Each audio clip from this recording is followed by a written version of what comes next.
Growing up, Dragon Ball was always a series that was fond for me in my childhood, and a series that I still love to this day. It was basically my life at some point. Dragon Ball was about to come back in the form of a new anime after Battle of Gods released to overwhelming praise by fans. Dragon Ball FighterZ was announced a few years down the line by Arc System Works, a company known for their over-the-top and beautiful anime-styled games, and generally it was just a great time to be a fan of the series. And there was no series that proved that I was a really big Dragon Ball fan more than Dragon Ball Xenoverse. Truthfully, when the first game came out, I tried it, didn't really like it that much, and I sold it along with my Xbox 360, which I still regret, but we're not going to talk about that. When Dragon Ball Xenoverse 2 came out, however, I remember having this sense of genuine euphoria just being able to play this game. For even how much I like Dragon Ball, I still don't know what got me addicted to that game in the first place, but trust me when I say I still play it to this day. This game was so well received that it's still getting content updates to this day. As I'm recording this, I'm pretty sure the Dragon Ball Superhero first DLC pack literally just dropped. However, just like most good things, Dragon Ball Xenoverse's content updates will eventually come to an end. And with the rumors of a Dragon Ball Xenoverse 3 probably in development as we speak, I think that time is coming a little bit sooner than I'd like to expect.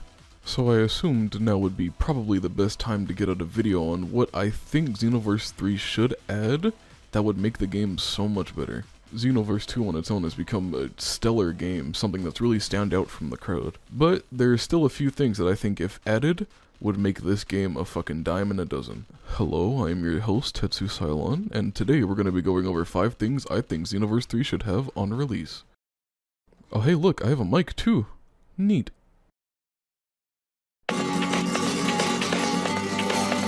I'm just gonna get this one out the way first. I know there's potentially a few more noteworthy additions, but I feel like this one could be a big make or break for some people, me included. For how lackluster most Dragon Ball stories can be for the games, it's hard to say that people would want to sit through the same rendition of Z over again. It also doesn't help that the first Xenoverse was quite literally just the entire rundown of Z, and then added DLC for some of the Battle of Gods content.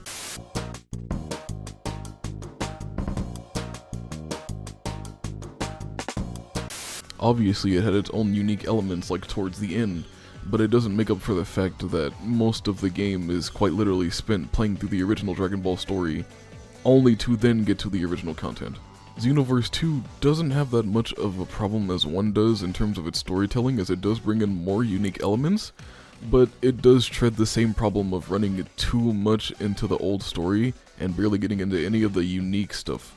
It also doesn't help that Xenoverse 1 and 2 share a lot of similar story cutscenes, so in some ways it feels like the story for 2 is like tedious at best to get through, and at worst just a simply lazy and annoying way to pump in a story mode. If you really wanted to get the player's attention with a story mode, you could easily make a brand new story from the ground up, or maybe even take elements from other created character series from Dragon Ball, like maybe Heroes, where there's an entire war between the demons and the time patrollers. Maybe you could give real weight to your actions, where you could pick sides, have different endings, and maybe even try to figure out how to introduce some of the newer manga arcs without having them just be one-to-one copies of their original stories from the Dragon Ball run. If you felt like you really needed to run through Z or maybe even Super all again, then I would suggest doing it the way how Xenoverse 1 started it off, where instead of actually playing through the entire arc, you play through some of the biggest moments, and then get to the actual story. There's a lot of unique things you could do with a series like this in terms of how its story is wrote, but just try not to waste the player's time again like you have with the last 2 games. Also, a side note, because I had no idea where else I could fit this, during a fight, if I get an enemy's health bar to a certain point or all the way down, please do not make me sit through like a shit ton of dialogue just to put me through a cutscene, and then maybe put their health back at full. That's a big issue I had with the story, and it always made it feel like a slog to play through.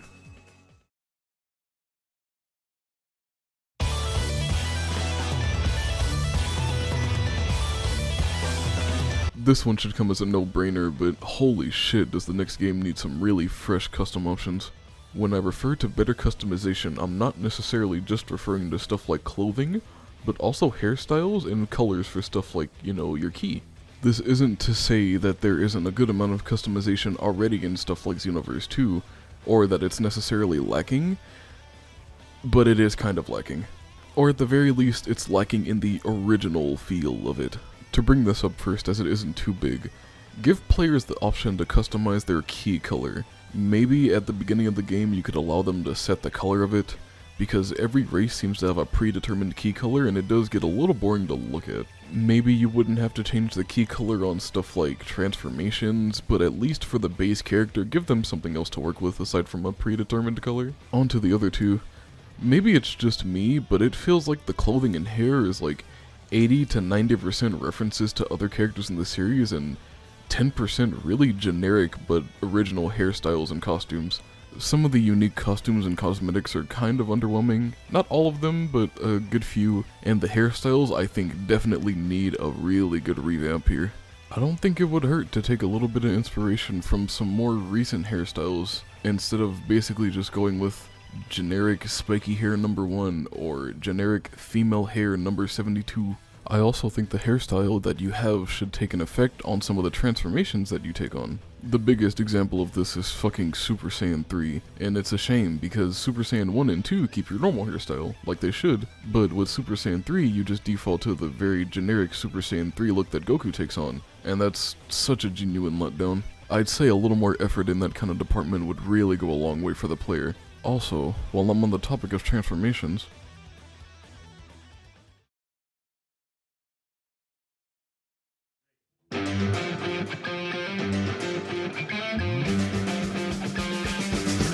this one should also feel like a no-brainer considering it's a customizable, create-your-own character, fanservice-y ass Dragon Ball title. Not having new transformations in a game like this is like having a peanut butter and jelly sandwich without the peanut butter or the jelly. It just doesn't make sense. I do plan to make a video specifically about transformations and go into depth about how many I think there could be for the new game, like for example Ultra Instinct or Ultra Eco, which aren't race-specific abilities that can be transformed into, but more so states of mind that can be entered after being trained by the gods in specific ways. Or in Goku's case, just hitting himself with his own attack really hard. In any case, I won't get too deep into it now, but it is still a really big thing, seeing as how most of the good transformations are hogged by the Saiyan characters, while most of the other characters are really limited and get some really weak transformations in comparison. Like for example, the Namekians, they get big. Yeah, that's cool, right? They get big, they get strong, yeah. Or get this, the Buu race transform into another fucking character entirely. They get rid of their whole moveset just to become someone else. I know that's part of some Dragon Ball Online lore, but that shit's really lame. Like I said before, I'll make a whole video on this because the topic does bug me a little bit, but, you know, the bottom line is, more transformations and just more varied ones for all races at that.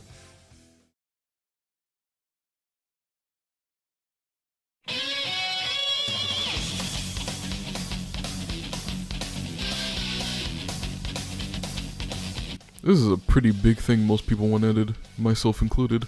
Don't take this the wrong way. I love Xenoverse's gameplay and I love how some of the characters play, but I won't lie, I do get kinda bored having to use the same moveset over and over again for every single race. And this isn't me saying that all the characters share the same exact moveset between all the races, because they don't.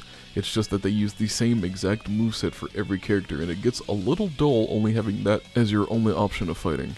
I firmly believe that giving players other options of fighting would significantly increase the replayability of games like this. There's two ways I could see you going about this, and the one I'm about to mention now is a little on the lazier side, but one that I could likely see happening if it were to come true. That being, if you had a master in Xenoverse 3 and you gain max friendship, you'd be able to equip their moveset onto your character and use it as your primary moveset. As stated, it's a little more on the lazy side, as you'd just be copy-pasting a moveset from an existing character onto your own character, but it would be a completely valid way to keep the game fresh and also give people choices to use different masters and movesets at their leisure. The other idea, which I think just about everybody would be happy with, would be to incorporate weapons into actual movesets and not just have them available into like supers or ultimate attacks or just even cosmetics. As far as I know, using weapons has been one of the most requested features for Xenoverse in general. And the fact that it's barely popped up in any way, shape, or form is quite sad, to be honest. Hell, one of the coolest and most beloved characters in the series has a main weapon of a fucking sword, and we still don't have the ability to use one ourselves in this game? It's a little sad, don't you think? There's a whole lot of weapons you could get unique and creative with. The most obvious of the bunch, which I just mentioned, was swords. That's a no-brainer. There's plenty of swords in the series that someone could wield, and even from some other games like the key sword from Dragon Ball Heroes that you get equipped on a hero. Personally, I think seeing the key sword in a game like this would be super sick. But you obviously don't just have swords, you have a plethora of other weapons like staffs like the power pole or Whisa's staff, there's scythes, energy guns, key whips, or even keyblades, something akin to Goku Black, and each of these weapons will be able to provide a completely unique moveset for a player to use. Shit, a funny concept that I had if you really wanted to get super creative, you could make key claws, something akin to Yamcha's Wolf-Fang Fist, except instead of just a move, it's an entire moveset, and you'd be all about speed, getting quick hits, not doing too much damage, but really putting pressure on your opponents. As stated before, it's a unique concept and I think people would really appreciate having more variety in the way they play this game. It would be a little bit of a bummer not having that kind of variety here. Before we get to the final thing I really want to see in the next game, I'm gonna bring up some honorable mentions that I sadly just didn't think to fit in the whole video. Having some form of cross-platform would be genuinely so beneficial for a game like this. I know for every time I switched a platform playing this game, I wasn't able to go back and play with some of my other friends who played this game on different platforms. And it's a little bit of a shame that Xenoverse 2 really didn't add it, because now the servers are just kinda dying and not many people really play on PC like I do. I know the main demographic was mostly towards console players, but it still would be nice to have access to other people to play and do parallel quests with, especially considering that since the game is still getting updated to this day, not a lot of people really play the PC port, and it's genuinely tough trying to get people to actually want to play this game on computer. So yeah, cross-platform between consoles and PC and other devices would be pretty nice. There's a few ways you could go about this one. I'm not sure if anyone else gets bothered by the fact that I have to waste a slot on key charge, but it bothers me like a motherfucker. There will be times where I want to run a character that has 4 super moves, but then realize I'll probably need key charge to get the most out of 3 of the other moves, and I'll have to replace 1 for a key charge, and it kinda sucks that I have to do that because I really like a lot of the skills in the game, but I have to use a key charge to build a key, and to do that I have to sacrifice a skill slot, which isn't the most enjoyable thing to do. So, a decent way I thought to mediate this issue would to be just giving the key charge a dedicated button. I don't know what button you would map the key charge to, but at the very least it would be able to give all players the ability to use all 4 of their skill slots without having to worry about one being dedicated to charging. If you really wanted to, you could still even keep advancement tests to give yourself a way to power up your charge, but just don't have it have to take up a skill slot. This is the final honorable mention before we move on to our last pick, but I'll be honest, this is coming purely from a nostalgia standpoint. This isn't something major that the game needs to have, as it's been something that's been requested for a very long time and never just seen the light of day, but it is something that would keep interaction in fights a lot more interesting. Plus, it's fucking beam struggles. Who the fuck doesn't like a good beam struggle? Fucking, the anime has it all the fucking time. Why is it not in most other Dragon Ball games?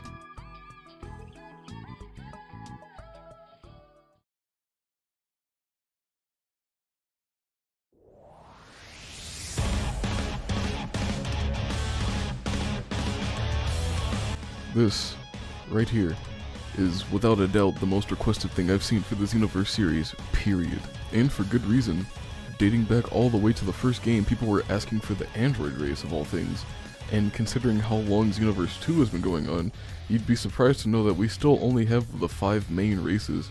Humans, Saiyans, Namekian, Buu races, and Changelings, or the Frost Demons, or Frieza's race. It's a pretty decent selection, but considering how many other races there have been in the series, you'd be surprised that we haven't gotten any more since the main 5. Some of the obvious choices are, arguably the first and most popular choice by fans is an android race, or a bio-android similar to Cell maybe. One of the android's unique traits would be how they don't need to gather energy by charging, instead they have infinite ki reserves that allow them to just gain ki over time, meaning they wouldn't have to use charging abilities. For some other races you could introduce into the game, demons and kais are also pretty high on the list, considering you could also pull them from Dragon Ball Heroes and how they work in those games. And if you wanted to get a little deeper, you could make an angel character.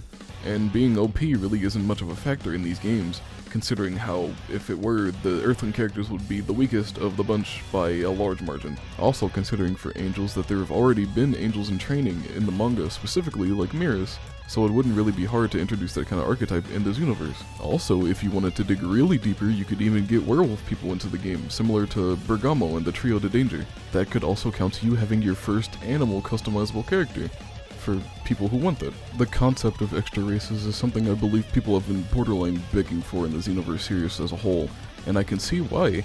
It genuinely brings a lot more variety for players and creates even more replayability opportunities in an already pretty replayable series. More options would simply boost the enjoyment for everybody, I feel.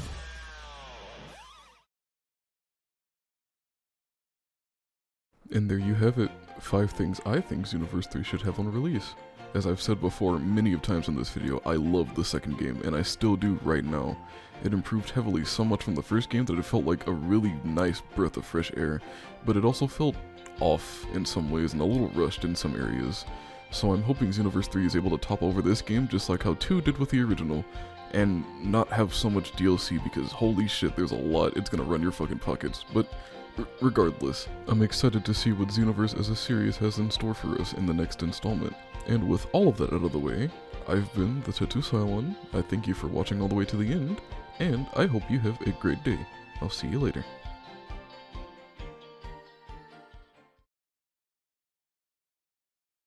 Hello, welcome to my end card. It's been a while. I haven't posted anything in a good while. I've been busy with life, like really busy. The last thing I posted was a fucking teaser for a game that I'm actually working on with a few friends. Yeah, I've been working on some projects, and recently I just got a new mic, so I'm able to actually speak in my videos, which is always needed, because holy shit, that text-to-speech pissed me off, and I know not a lot of people really like that. But yeah, I am kinda back. It's gonna take me a while to pump out new videos due to my living conditions, but I will be able to, get shit out more consistently, in a way. Probably not like rapid fire videos, but something, and this is a little taste of that.